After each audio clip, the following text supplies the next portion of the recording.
अगर आगे चले तो शायद कभी न थकने वाले सूर्य के सहस्र नाम सुनते सुनते आप थक जाएंगे।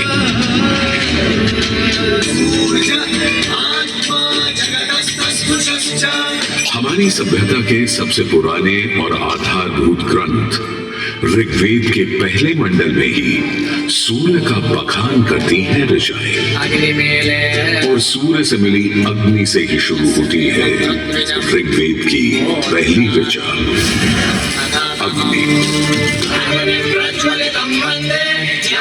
जो सूर्य के प्रकाश और ऊष्मा में थी।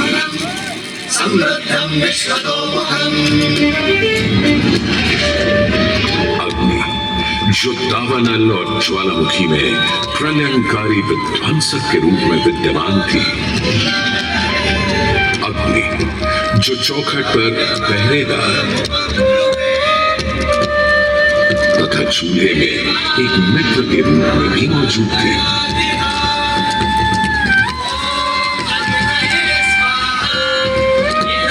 तभी तो भारत ही नहीं, पुरातन मिस्र में रा, दक्षिण अमेरिका में इंती, अफ्रीका में लीजा,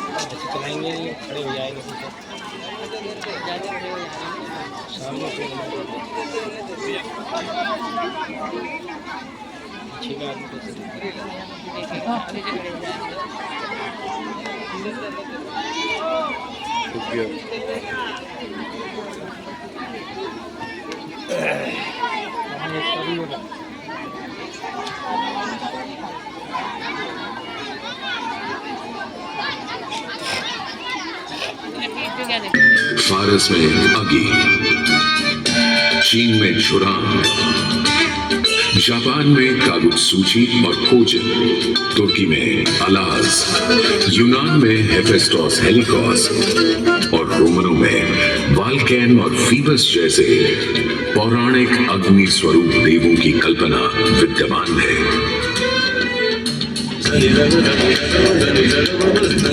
भारत में मान्यता है सूर्य ऋषि कश्यप और अदिति का पुत्र है। कहते हैं जब सूर्य की शादी विश्वकर्मा की पुत्री संजना से हुई तो संजना उसकी चमक से इतनी परेशान हो गई कि पिता विश्वकर्मा को छाया का निर्माण करना पड़ा, और तभी से चल रहा है सूरज की रोशनी के साथ धूप छांव का खेल। उन्होंने सूर्य के कुछ टुकड़े काटकर उसी से गाड़ दिए थे भगवान विष्णु का चक्र, शिव का त्रिशूल,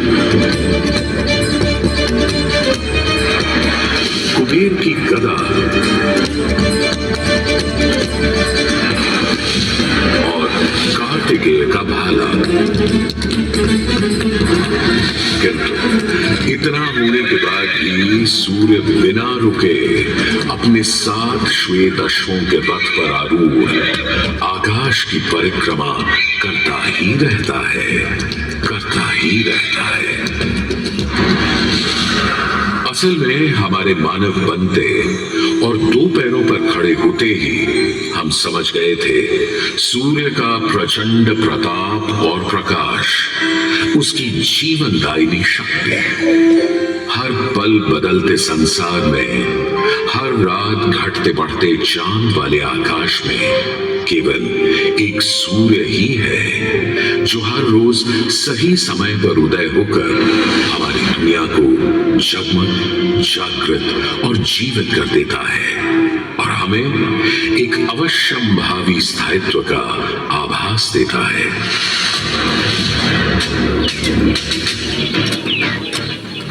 सूर्य से ही तो हमारी फसलें, फल, पक हमें भोजन देते हैं। सूर्य से ही तो हमें बादल और बारिश मिलती है और सर्दियों में सूर्य जरा रूठा तो जीना दूभर हो जाता है, पेड़ों के पत्ते झड़ जाते हैं, वन्य जीवन गुप्त होकर लुप्त हो जाता है और पूरी दुनिया बेरंग सफेद हो जाती है।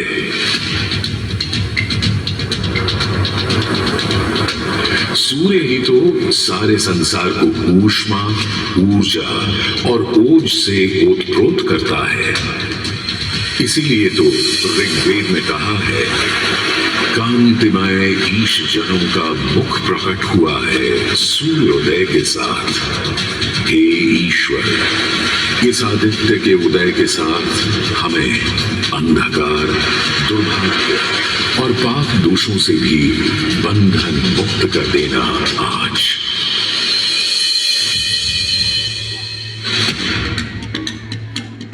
और अगर ग्रहण के समय सूर्य कुछ क्षणों को लुप्त हो जाए तो सारे संसार में हाहाकार मच जाता है।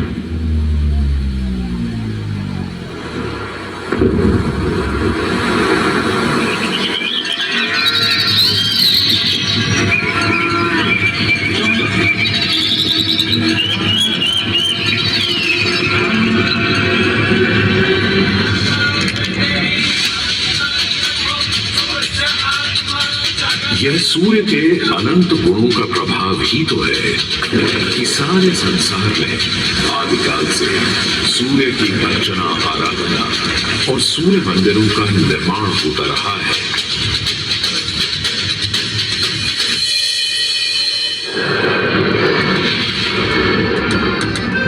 दक्षिण अमेरिका के इंका काल के सूर्य उपासना स्तूप, मिस्र के रामसेस मंदिर परिसर में स्थित सूर्य मंदिर, रोम और यूनान, चीन और जापान, मेसोपोटामिया और ईरान के सूर्य मंदिर और भी दुनिया भर में न जाने कितनी सभ्यताओं ने अपनी अपनी तरह की सूर्य उपासना और मंदिर परिसर देखे हैं।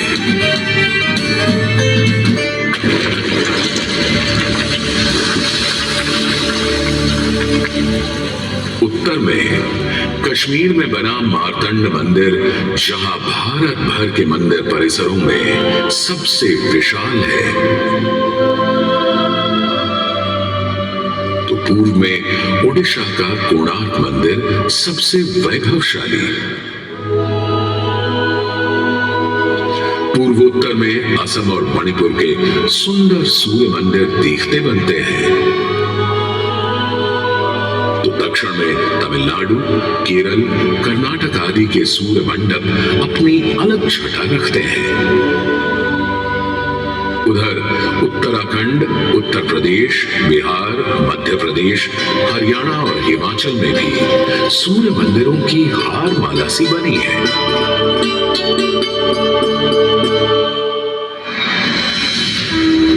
किंतु यदि मैं कहूं कि देश के पश्चिम में अपने गर्वी गुजरात में, अपने इस मोढेरा में सदियों से स्थित आपके सामने खड़ा यह सूर्य मंदिर संसार का सबसे विलक्षण, विचित्र, वैविध्यपूर्ण, सुंदर, सुरूप, सुघड़ और सुघर मंदिर है। यह अतिशयोक्ति नहीं होगी।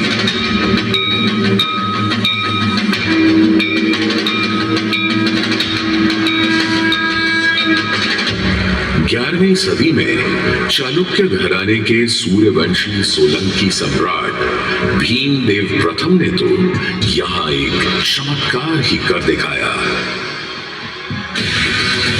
सम्राट भीमदेव प्रथम एक बड़े वीर और प्रतापी राजा थे। एक तरफ उन्होंने सोमनाथ का मंदिर तोड़ने वाले महमूद गजनवी से टक्कर ली और उसके तोड़े सोमनाथ को दोबारा से खड़ा किया, तो वहीं पूरे गुजरात में तमाम नए किले, मंदिर, तालाब और वाव बनवाए। उनके अद्भुत शिल्प प्रेम के आज तक साक्षी हैं सिद्धपुर का रुद्र महालय, पाटन का सहस्त्रलिंग तालाब, आबू और देलवाड़ा के मंदिर। वहीं उनकी प्रिय पत्नी रानी उदयमती ने बनवाई थी रानी की वाव।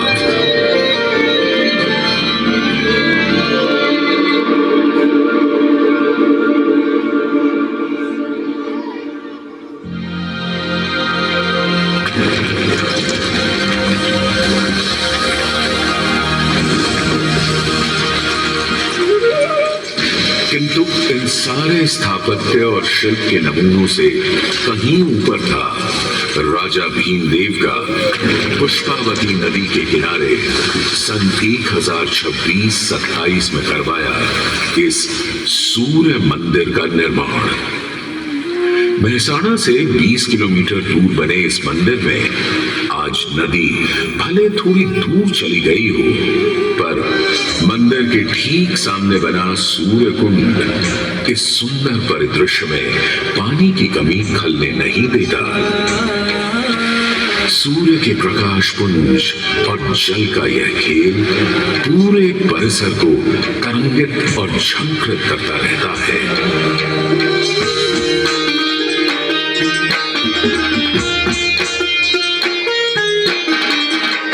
मंदिर के ठीक सामने बने विशाल कुंड में 108 छोटे बड़े मंदिर और उनमें रखी विविध देवी देवताओं की मूर्तियां इस मंदिर को एक अलग खास चरित्र दे देते हैं। इसका एक और नाम है रामकुंड। और क्यों ना हो, जबकि यहाँ विस्तृत धर्मारण्य वन क्षेत्र में ही श्री राम ने मोढेरा का निर्माण करवाया था। इस कुंड के पानी में मंदिर इस तरह प्रतिबिंबित होता है कि लगता है मानो अग्नि और जल घुल मिलकर कोई खेल खेल रहे हैं।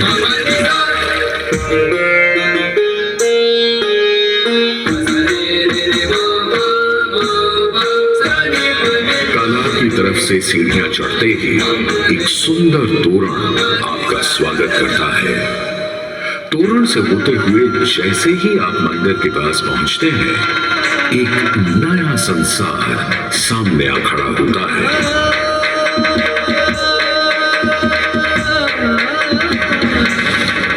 मंदिर के सभा मंडप के सोपान पर बने 12 खंभे साल के 12 मास दिखाते हैं, तो 12 आदित्य और 12 गौरी भी यहाँ पत्थर पर उकेरी गई हैं। सूर्य देव को समर्पित इस मंदिर में शिव, विष्णु और ब्रह्मा भी विद्यमान है और इस मंडप के हर कोने में खड़े हैं 10 लोकपाल, यानी इंद्र, वायु, अग्नि और कुबेर जैसे देव। आज भी हजारों तीर्थयात्री यहाँ उत्तरार्ध महोत्सव मनाने और सूर्य को प्रणाम करने आते हैं। इस हेरिटेज साइट पर हजारों देशी विदेशी सैलानी भारत के इस विलक्षण सूर्य मंदिर को देखने, समझने, इसकी वैज्ञानिक पहेलियों को बूझने चले आते हैं। संसार और विशेषकर भारत में बने अधिकतर सूर्य मंदिरों की तरह मोढेरा के मंदिर को बहुत वैज्ञानिक सोच समझ से बनाया गया है। पूर्व पश्चिम धुरी पर पूर्वोन्मुखी यह मंदिर इस तरह रचा गया है कि विषुव पर्व के दिन, यानी उस दिन जब दिन और रात ठीक बराबर होते हैं, सूर्य की पहली किरण सीधे गर्भगृह में स्थापित सूर्य प्रतिमा पर ही गिरती थी।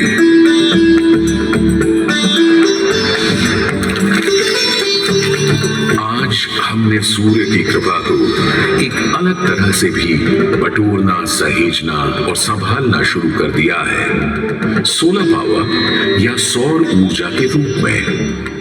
आज जब हमें अपनी धरती और पर्यावरण को खनन और प्रदूषण से बचाना है, तो ऐसे में भी सूर्य देवता ही तो हमारे सबसे बड़े मित्र बनकर सामने प्रकट हुए हैं।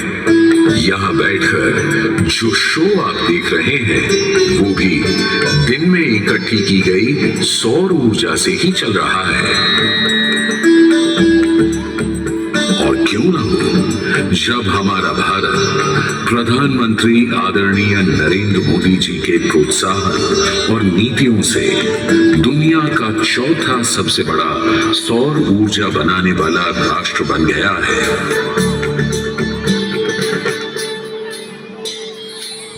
गुजरात देश का पहला राज्य है जिसने सौर ऊर्जा को ध्यान में रखते हुए नीतियां बनाई, निर्णय लिए। हमने नहरों तक पर सोलर पैनल लगा दिए और जिसकी चर्चा विदेशों में तक में हुई। आज भारत रिन्यूएबल एनर्जी के उत्पादन के मामले में दुनिया की चौथी बड़ी ताकत है, दुनिया की।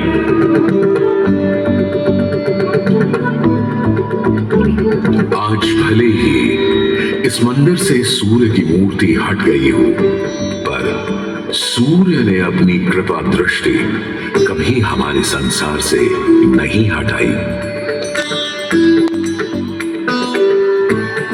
हम तो बस मोढेरा के सूर्य मंदिर में फिर आए और कवि प्रदीप की लिखी पंक्तियों से आकाश में विद्यमान सूर्य से गुहार लगाएं कि जगत भर की जिंदगी के लिए, करोड़ों की रोशनी के लिए सूरज रे जलते रहना, सूरज रे जलते रहना।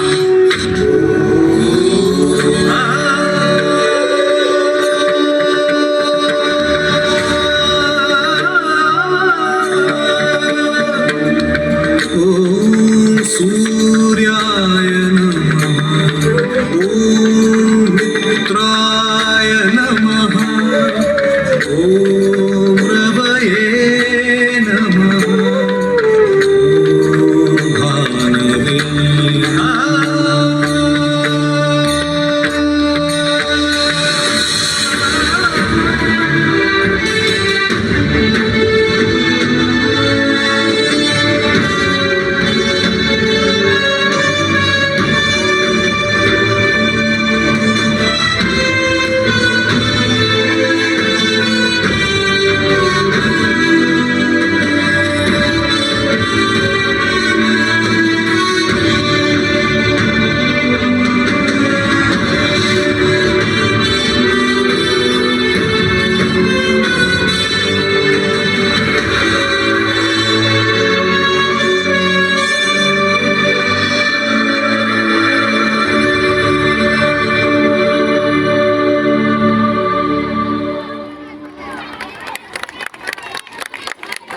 अगर आपको ये वीडियो पसंद आया हो तो अभी लाइक करें और चैनल को सब्सक्राइब करके बेल आइकॉन दबा दें ताकि ऐसे ही वीडियो आप तक सबसे पहले पहुंचे।